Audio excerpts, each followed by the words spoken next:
Here we're following King Leonidas as he leads his army of 300 through Greece to battle a Persian army and hold on to their freedom. Hi, welcome back to my channel and my review of 300, Zack Snyder's second film. I've actually only just revisited this now for the first time since it came out back in 2006, 17 years ago now.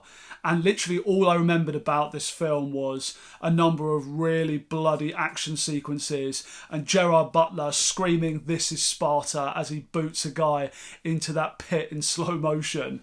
And the reason I only remembered that is because that is actually all of the film. That's not to throw shade here. This is a very good film. I did enjoy it, and I do get why a lot of people love this one so much. So this is actually an adaptation of a graphic novel that came out in the late 90s by Frank Miller.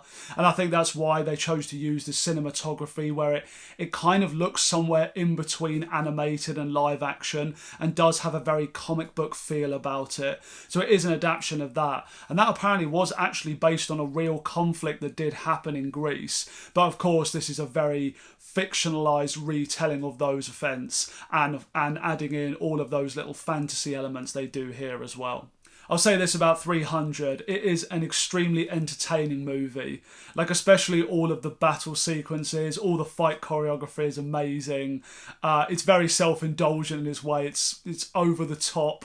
And I kind of like that it's taking itself very seriously. It's not like one of these movies where everything's getting so over the top and it's a little bit of an in-joke with the audience, how extreme the events are getting, whereas here, no, they're just playing this 100% seriously, and that kind of gives it a little bit of charm in itself as well. So I really do enjoy that about it. The 2 hours absolutely flew by for me. Great cast here as well, obviously Gerard Butler, perfect as King Leonidas. You know, he's just got that really loud, booming voice, and he does just feel like a leader. You kind of understand why this group of people would follow this character and why they'd kind of, love standing by his side whilst fighting and willing to die with him, because he is just very convincing. He plays this role perfectly.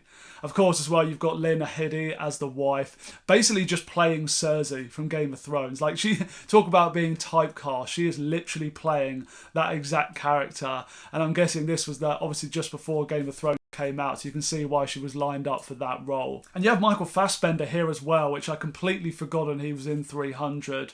I think back when this came out though, I had no idea who he really was, and of course knowing now that he's gone on to much bigger things, and he's because he's an incredibly talented actor, and it's great watching this back and seeing him here just in a small side role, because you can just tell even from that how much charm and fun he really brings to even a small role like this one. He really is great. So you can tell here why he went on to do much bigger things and play main characters and everything, because he is just one of the best working actors today in my opinion.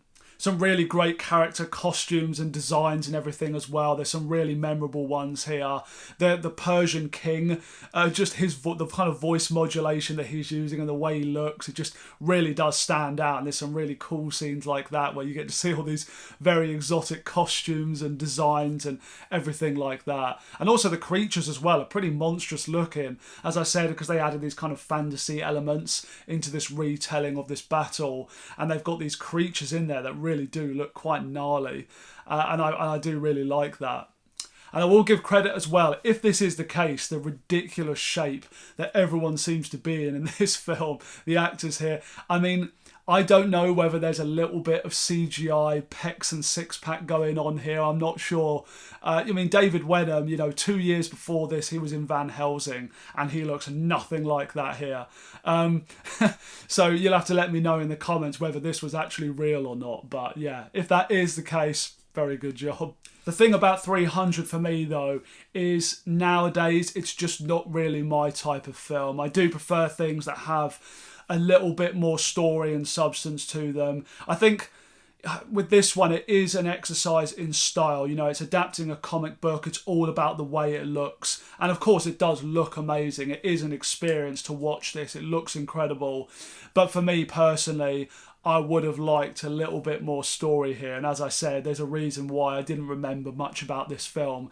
It's because I don't really think there's that much to it. And over the weekend, actually, I've already seen this and Watchmen, his next film, Zack Snyder's next film. And that is an incredibly deep, complex and interesting film. And right now, I'm still thinking about and wanting to talk about Watchmen with people, whereas 300... I'm entertained for the time that I'm watching it, but by the next day, I can't really say that I could tell you a lot about what was actually going on in the film.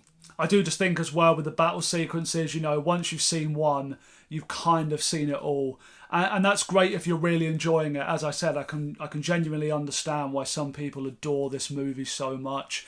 It's just for me, I did start to get that little bit of a repetitive feeling with some of the scenes, and especially how much slow-mo is used as well. I did actually say this recently in my Mission Impossible ranking. I put the second film at the bottom of my list, and again, it's because action, when it's just constant slow motion, it takes away all of that tension and excitement for me. Just watching cool scenes in slow motion now, honestly, just doesn't really do that much for me. So, yeah, I mean, it's incredibly done. It looks amazing, and I can understand why people love this.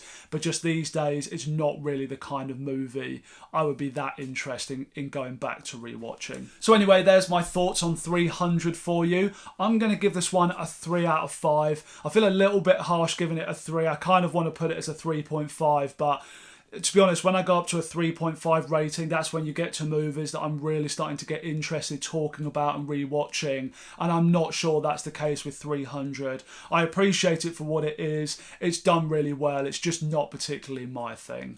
Please do let me know in the comments though what you think of 300 if you've seen it. So thanks a lot for watching my review of 300. Please do subscribe as well if you've been enjoying my content, and as well if you enjoy Zack Snyder movies. I'm going to be going through all of his leading up to Rebel Moon, giving my in-depth thoughts on all of the movies that he's ever done. So if you're a fan of his, please do come back for more of that. Thanks a lot, and I'll see you next time.